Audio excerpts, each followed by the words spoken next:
Brad, welcome to another session, a guitar session with your favorite Merce. 10 lines, basic principle of the song, well, other than the chords, I guess really the basic principle of the riff that you want to learn is six notes. What that is notes that are a sixth interval apart. That doesn't make sense. That's alright because it's not that complicated. But just to explain to you what that is, if you take the major scale, a sixth interval, say you're starting with G, major scale, do, re, mi, fa, sol, la. Now the la is the sixth because we could say 1, 2, 3, 4, 5, 6. So if we play that G note, that first one, and then we play the sixth note of the major scale at the same time.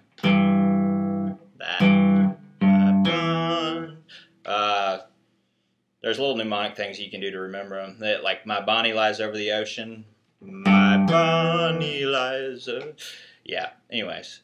That's what the sixth interval sounds like. But it's a very, very cool thing. Very pretty. I instantly recognized it when I played that song. Just because of the uniqueness and the sound, getting that. It's also, I think I told you, used in songs like Brown Eyed Girl, Soul Man. I don't know if you're familiar with Steve Cropper, but if not, you should be. Anyways, he used that kind of rhythm playing all the time. You know, like that six note sound. It's let's see, the like Brown Eyed Girl.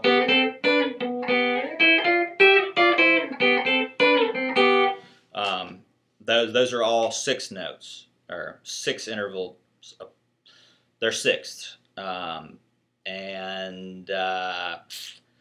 not very hard to play. You're probably going to want to either use your, I would say either your thumb and your middle finger to do it, or a pick in your middle finger.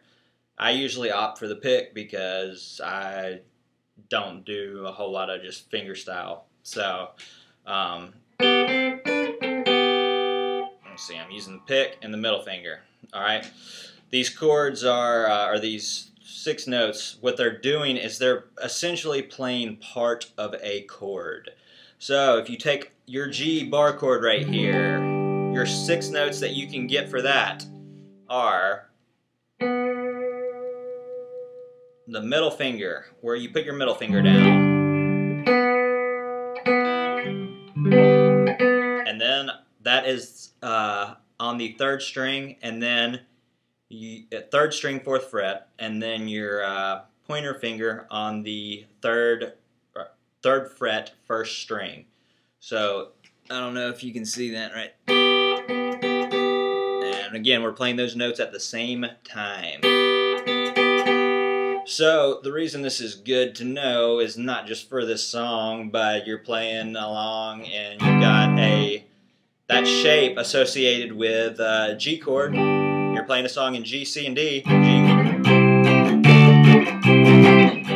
Well, now you can have somebody doing that, and you can play the same principle of the riff in the song you want to know how to play, if that makes sense. So basically, we take that shape, and the progression I just did was G, C, D. Now it's... yeah,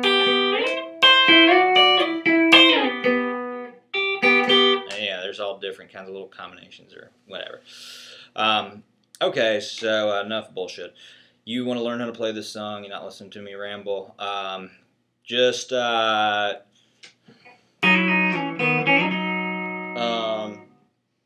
The way I get the sound that kind of matches his guitar, which that wasn't it, I haven't turned any effects on.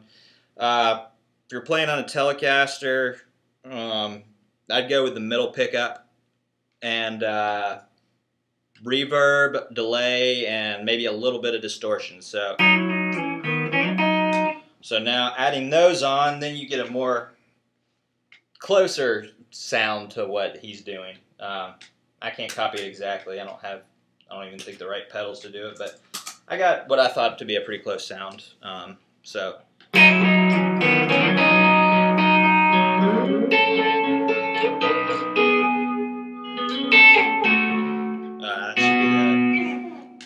So the first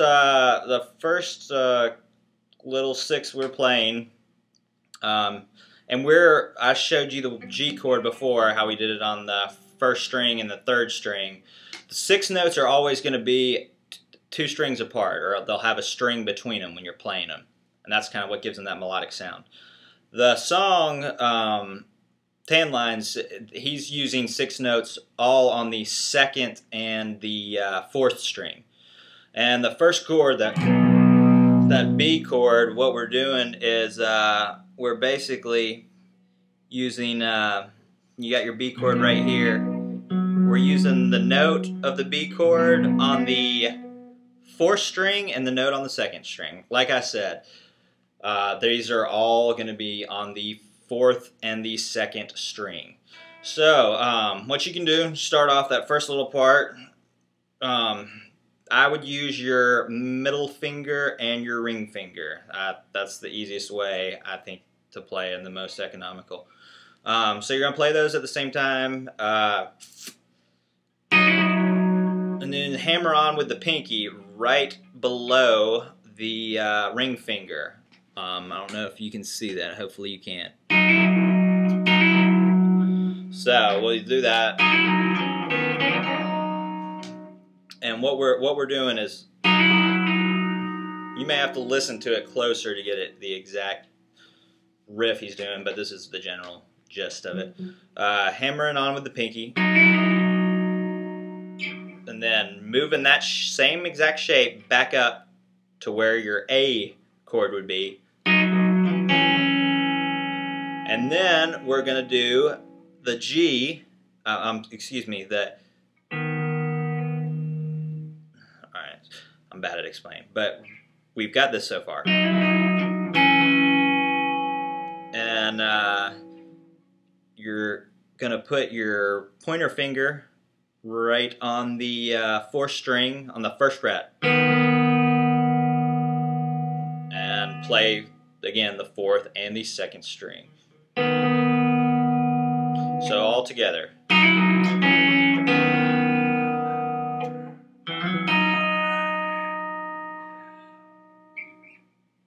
And then we go back to that shape on the 2nd fret. And so all together. And you'll have to listen to the song, because sometimes he's just hitting the notes at the same time. And then sometimes I think, like when he slides back down here, he kind of separates them, so he plays the 4th string then the 2nd string like this. And I know he does it when he slides down to the next one. And the next one, the shape is a little different. It goes down to the 10th fret, and well, the pointer finger's on the 2nd string on the 10th fret, and the middle finger is on the 4th string on the 11th fret. And when he slides down,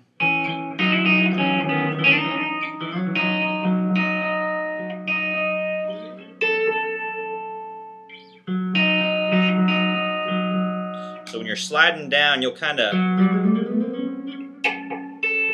that was crappy, but you're gonna lift up the ring finger, but you're still gonna keep the middle finger pressed down, and then put your pointer finger on the 10th fret, 2nd string. So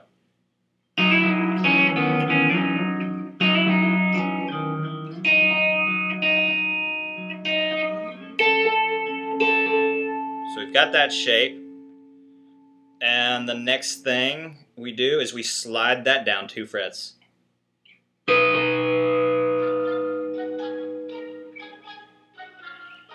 So now we're on the 12th and 13th fret. And then we go back up to the 9th fret and go back to that very first shape we played, which is the middle finger and the ring finger right next to each other. Same fret. So altogether, that second part, once we slide down And that's actually kind of highlighting an A chord.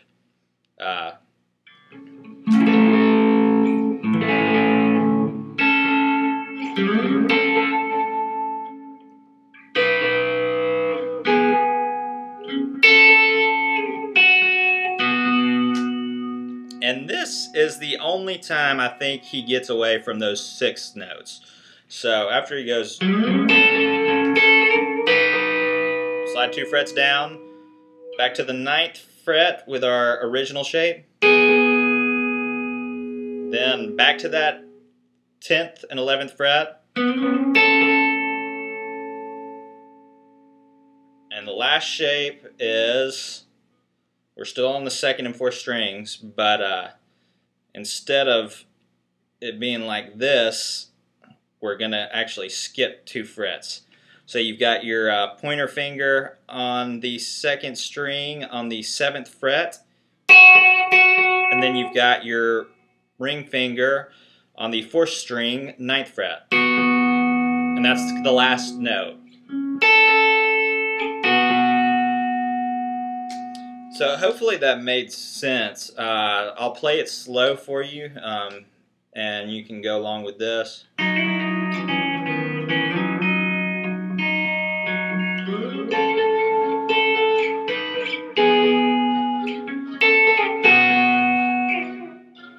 a little bit more up to speed like the song. And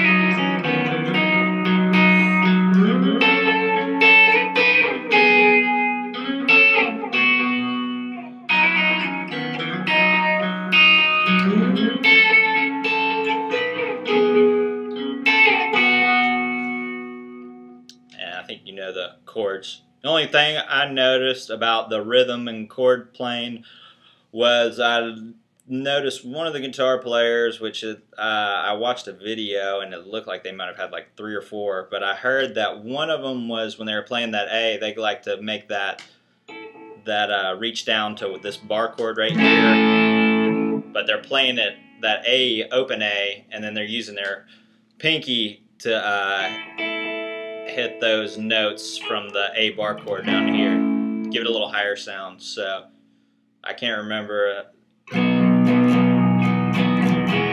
Oh, I think that's the chorus.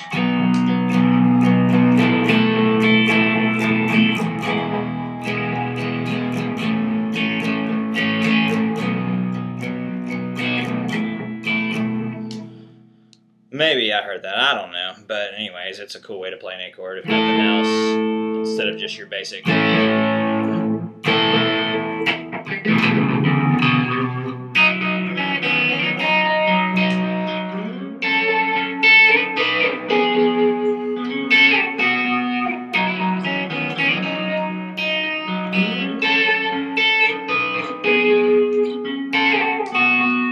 So hopefully that helps you out. If you need any clarification, just let me know. Merce out.